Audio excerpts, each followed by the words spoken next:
and welcome to Don't Bury the Lead. Hello and welcome to Don't Bury the Lead. We recap WWE SmackDown every Friday night after the bell. Except for tonight, we have breaking news. And I was messaging with Dom and I said, hey, I think we got to talk about this. Vince McMahon resigns following sexual assault suit. And he's resigning from his role at TKO, who currently owns WWE. So Vince McMahon, you're fired. John, I usually tell you don't bury the lead, but I guess this is the lead, and we've already got it on the screen there. Just to tell everybody, you said we usually go live right after SmackDown. We were planning to go live tomorrow and wait so we could cover the Royal Rumble, but this story was just too big to ignore. Mm-hmm. The WWE was going over some of their other more pleasant sounding news tonight on SmackDown. For some reason, they didn't mention Vince McMahon's sexual assault and having to resign. Why wouldn't they just talk about this? It's funny. This was a long time coming, right? Yeah, I think this has been a long road, and we didn't quite know when it would happen, but it's officially happened. And if you would have told me 2, 3 years ago Vince McMahon would find himself fired from the WWE, I would be like, "What are you crazy? He's going to go down with the ship, right?" Mm-hmm. Um, but ultimately, there's some events that led up to it. I don't know if you wanted to jump into that, Dom, or maybe we could just talk about this article here. Here, what? Thursday was a big day. A lawsuit filed by a former employee, Janelle Grant, that not only did she have a sexual relationship with Vince McMahon, but that Vince was somewhat abusive and trafficked her to other executives and maybe other wrestlers. The details are they're seedy and not appropriate for the workplace. Probably not appropriate even if it's not in a workplace. Right. Trafficking people. That sort of that power dynamic of Vince has the power and this is his employee, and you wonder if she felt like she had to do it to keep her job or she'd get ruined in the industry. I mean, this is why sexual harassment is considered sexual harassment, just because of the power dynamic, because it's got to be tough for a subordinate to say no to their boss. Right. I mean, that's probably the basis of it, right? Where it seems like you're kind of preying on lower level employees, Yeah. and then that are in a jam and in a pinch.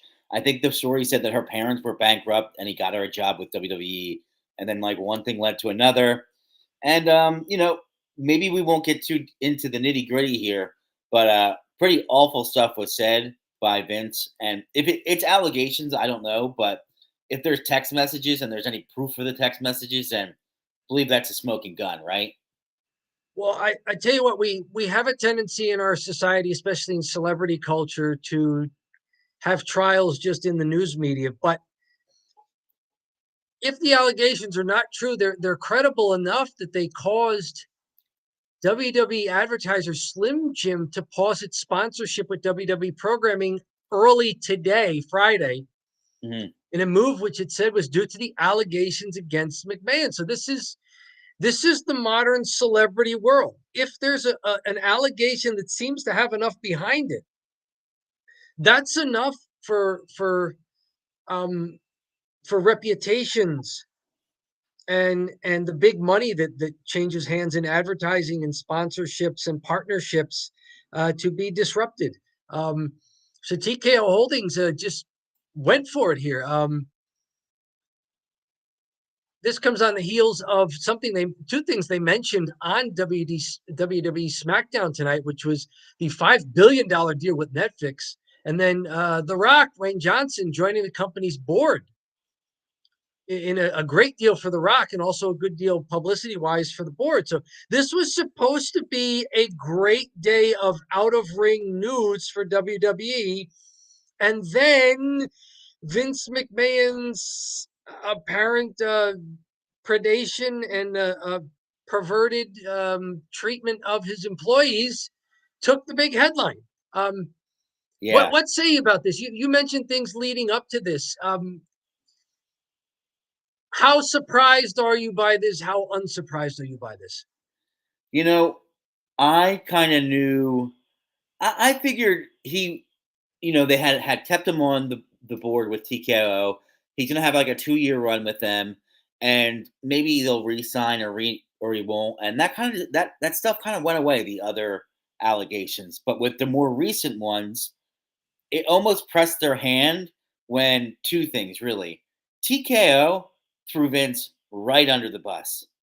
Like he The and day before, there it is. yeah, so I kind of knew. I said to myself, "Dead man walking." When I saw the verbiage that TKO used, where basically Mr. McMahon does not control TKO, nor does he oversee the day-to-day operations of WWE. While this matter predates our TKO executive team's tenure at the company, we take Mrs. Grant's horrific allegations very seriously and are addressing this matter internally. Which meant It's like you were saying, this was almost like them going like, Vince McMahon. Who's Vince McMahon? He doesn't work here. it wasn't. Vince McMahon. Who's And the other times when he was in the WWE and he had to resign or step down, they was like, "Oh, Vince has decided to retire," and it was like, and they gave him all his flowers and stuff like that. But I want to talk about the bigger thing that maybe now makes more sense, which was Stephanie McMahon stepping away from the company yeah, last year. You wonder how much she knew, and I'm not the first person to put forth this opinion, so it's not my totally original thought. I've heard other people float the idea, so I just don't want to take credit, like it just came to me. I heard people saying that if Stephanie knew what was going to happen eventually, she probably did not want to be in a position where she had to investigate all the details, because this is unpleasant to read about. I can't imagine having to not only read about this but dive into the details even further when it's about a family member, about your father. He was not only doing this to an employee, he was kind of doing this, disrespecting your mother too, oh yeah, I'm and your sure. family. So I've no information whether or not this influenced Stephanie McMahon to step away, because she just did not want to be involved in this train wreck. But Mm, if she knew, it now becomes very, very understandable why she just wanted to quietly get out and let the business side roll where it was going to roll. Stuff rolls downhill, and you don't want to be at the bottom of the hill catching the crap. You also don't want to be the one rolling the crap and rolling in it down the hill. I mean, that right, can't be any fun either. right. No, you don't want to. You You don't definitely want to don't be a want crap snowball. to. Right.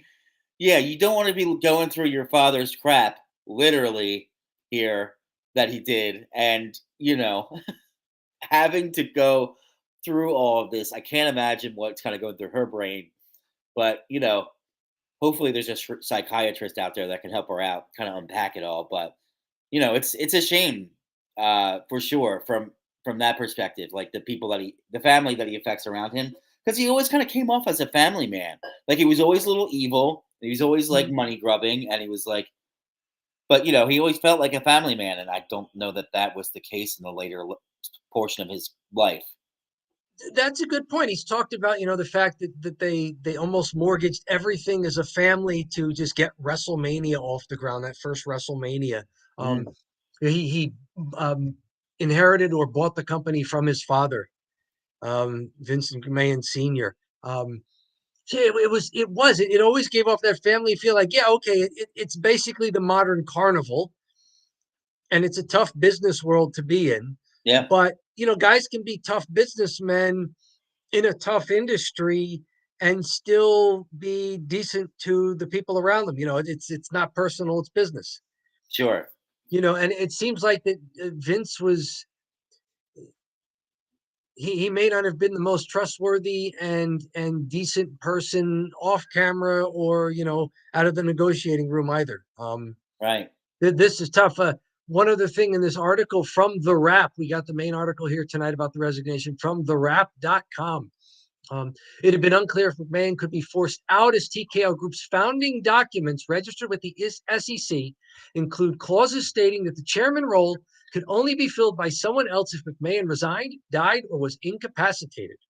McMahon remains a major shareholder in TKO Group, so he kind of had to resign here. They couldn't really force him out if he didn't think he wanted to. But, and you say, well, they're letting him keep his shares. Maybe him keeping his shares is the way they were able to get him to resign.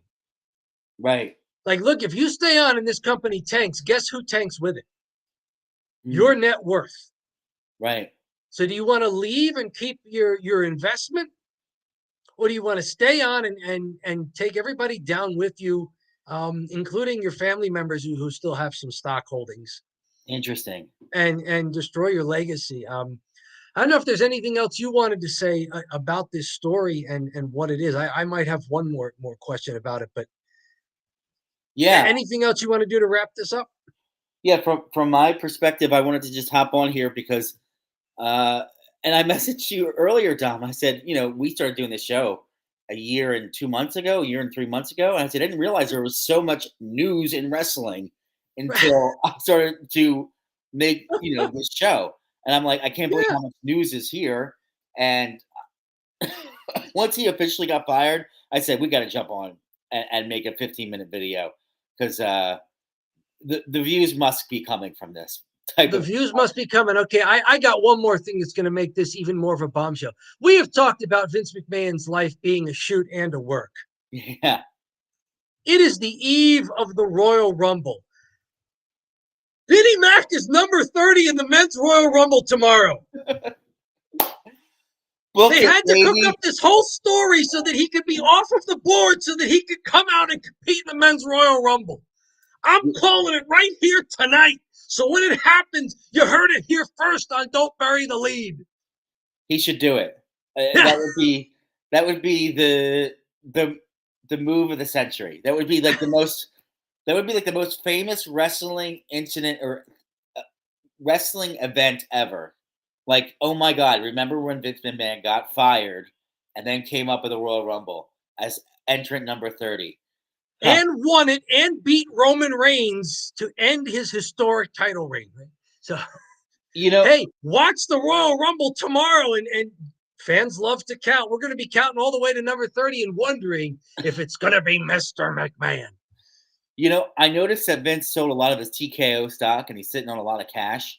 And now that TKO has kind of released him, what if he ends up in AEW? Would that just be like the craziest thing? That he suddenly one day, maybe like 3 months from now, Tony Khan is like, "Oh, I have a special announcement," and Vince McMahon walks out, and he's part of the company now. Like when Vinnie Mac brought the WCW guys in, and then one day had Eric Bischoff show up a couple of years later. Right. And people are like, "Oh, we never thought we'd see this. They hated each other. At least we thought they hated each other." Oh, so there are so many shoot work possibilities here. It's pro wrestling. We don't want to make light of the fact that it is a real lawsuit and real people may have gotten hurt, but yeah, it's carnival barking, folks. Sure. We go in for the insanity as well as the fact that, hey, it's real news. This is this is the business. The segment is called Cheap Heat, so I hope you weren't expecting a lot of high-class mannerisms from me. Right. All right, it's hot in here, and it's inexpensive. It's hot in here. It's inexpensive, and we're going to drop off now. Thanks to people who logged in real quick on the chat. Catch us tomorrow. Don't Bury the Leads. Full live stream happens after Royal Rumble, and you may catch us before Royal Rumble with another little cheap heat to do stuff that we didn't want to get to tonight with Vince McMahon, but we may have a little bit before the Royal Rumble, and then of course the recap after the Royal Rumble. So thank you for the extra here, John. This was a great idea, and catch us tomorrow. Don't bury the lead. Don't bury the lead, indeed. Thanks so much, Dom. Thank you, and have a great rest